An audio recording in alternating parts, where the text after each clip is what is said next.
Good morning વિદ્યાર્થી મિત્રો. ધોરણ 5 વિષય ગુજરાતી. હવે આજે આપણે ઉત્તરાયણના નિબંધ વિશે જાણીશું. આજે ઉત્તરાયણ એ એવો તહેવાર છે કે જે નાના મોટા ઘરડા જવાન બધા જને આપણને ઉત્તરાયણ બહુ જ ગમે છે એમ કે. તો આપણે હવે એ તહેવાર મનાવી ચૂક્યા છીએ, તો હવે એના આપણે નિબંધ વિશે ચર્ચા કરીશું. અહીંયા આપણે ઉત્તરાયણના નિબંધ વિશે અમુક મુદ્દા લખ્યા છે, એ પ્રમાણે આપણે એનો નિબંધ લખીશું. અત્યારે આપણે નિબંધની ચર્ચા કરીશું. તો પહેલી છે પ્રસ્તાવના. એટલે આજે ઉત્તરાયણ જે છે એ આજે ઉત્તરાયણ એટલે બાળકો, યુવાનો, વૃદ્ધો બધાનો જ તહેવાર છે એમ કે. ઉત્તરાયણ તો મનાવી આજે બધાને ગમે છે. કોઈ બી વ્યક્તિ એવું ના હોય કે જેને ઉત્તરાયણ ગમતી ના હોય એમ કે. પછી બીજું, ઉત્તરાયણનું પર્વ. એટલે ઉત્તરાયણ એ શેનો પર્વ છે બાળકો? તો ઉત્તરાયણ એ પતંગનો પર્વ છે. ઉત્તરાયણમાં આપણે શું કરીએ છીએ? તો પતંગો ચગાવીએ છીએ, જે આપણને બધાને જ ગમે છે એમ કે પતંગો ચગાવી.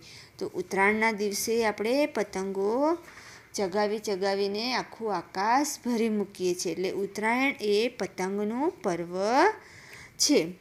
નાત જાતના ભેદભાવ.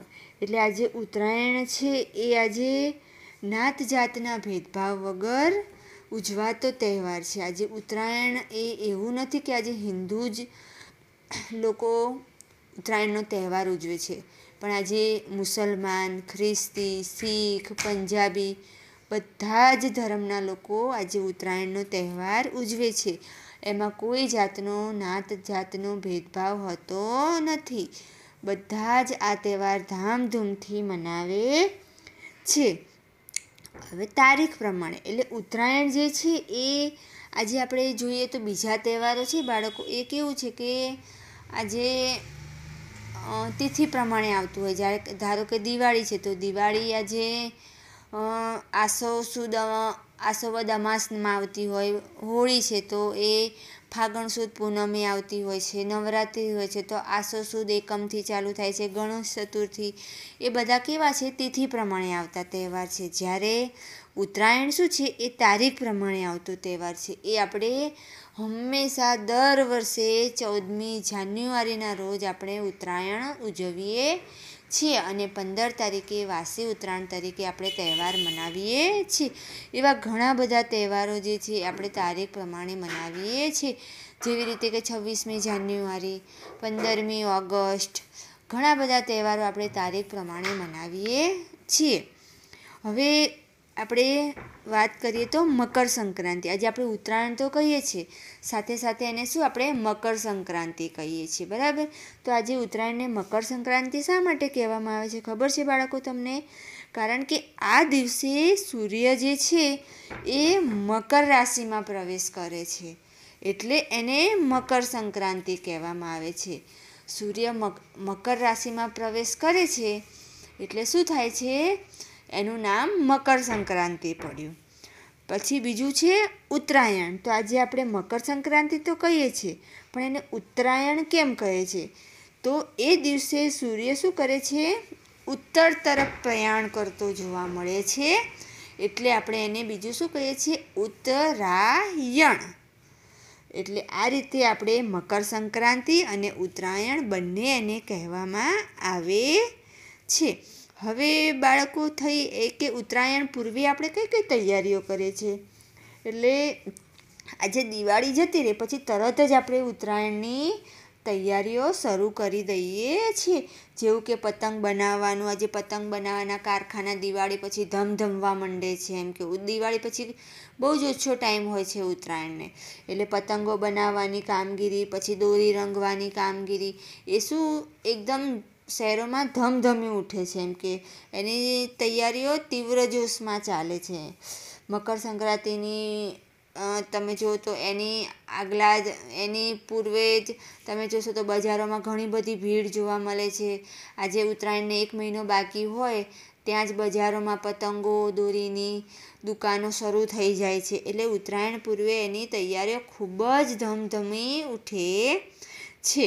વહેલી સવાર, આજે ઉત્તરાયણની જે વહેલી સવાર હોય એ કેવી હોય છે? તો આજે ઉત્તરાયણના દિવસે વહેલી સવારથી આજે બાળકો, નાના મોટા, ઘરડા જવાન બધા જ સવારથી જ શું કરે છે?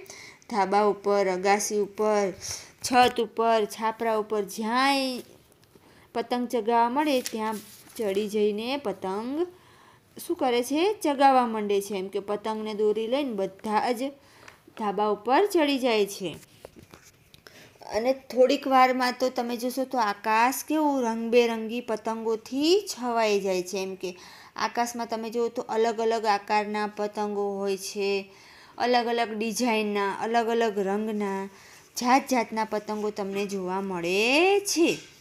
આકાશમાં પતંગોનું યુદ્ધ, આજે આકાશમાં જાત જાતની પતંગો હોય એટલે સ્વાભાવિક છે કે પતંગો વચ્ચે યુદ્ધ પણ થાય. એટલે પછી એકબીજા પતંગોના પેચ કાપે છે. તમે જોશો તો કે જાણે આકાશમાં પતંગોનો મેળો જામ્યો હોય. એટલે પછી એકબીજા પતંગોની પેચ કરે છે, એકબીજાના પતંગો કપાય છે. કેટલાકને તો પતંગો લૂંટવામાં રસ હોય છે તો કપાયેલી પતંગો લૂંટાય છે. પછી જ્યારે એકબીજાની પતંગ કપાય ત્યારે લપેટ લપેટ, કાપ્યો કાપ્યો, એ ગયો, એવી બૂમો પણ તમને ધાબા અગાસી પરથી સંભળાતી હશે.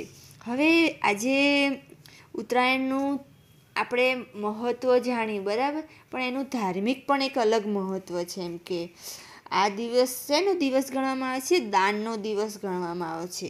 આ દિવસે દાન કરવાથી આપણને બહુ જ પુણ્ય મળે છે. એટલે કે આજે ઉત્તરાયણના જે તહેવાર છે એને દાનનો દિવસ પણ ગણવામાં આવે છે. આ દિવસે ગાયોને શું કરે છે? બાજરીની ઘૂઘરી અને ઘાસ ખવડાવવામાં આવે છે. લોકો તલના લાડુ હોય એમાં સિક્કા અંદર ઘુસાડીને એનું ગુપ્ત દાન કરવામાં આવે છે. પછી ગરીબ લોકો હોય, ભૂખ્યા લોકો હોય તેને અનાજ, કપડાં એનું દાન કરવામાં આવે છે. બ્રાહ્મણોને પણ દાન દક્ષિણા આપવામાં આવે છે. એટલે આ જે ઉત્તરાયણના દિવસે દાનનો પણ અલગ મહિમા હોય છે. એ દિવસે દાન કરવાથી આપણને બહુ જ અનેક ગણું પુણ્ય પ્રાપ્ત થાય છે. હવે તુક્કલની મજા, તો આજે તમે જોશો કે કેટલાક લોકોને તો પતંગ ચગાવવા કરતાં પતંગ લૂંટવામાં રસ મળે છે. પણ આજે આપણા જે લોકો છે સવારે આખો દિવસ પતંગ ચગાવીને થાકી ગયા હોય છે, તેમ છતાંય એ લોકો રાત્રે શું કરે છે? તુક્કલો અથવા તો પતંગો ચગાવે છે. પતંગ સાથે તુક્કલ બાંધી અને રાત્રે પતંગ ચગાવે છે. આજે આખો દિવસ હાથના પતંગ ચગાવીને ઠુમકા મારીને હાથ દુખતો હોય છે, તેમ છતાં એ લોકો રાત્રે શું કરે છે? પતંગ સાથે તુક્કલો અથવા મીણબત્તી મૂકેલું ફાનસ લટકાવીને પણ પતંગ ચગાવી આનંદ કરે છે. આ રીતે મકર સંક્રાંતિ આપણને સૌને આનંદ આપનારો તહેવાર છે. Thank you.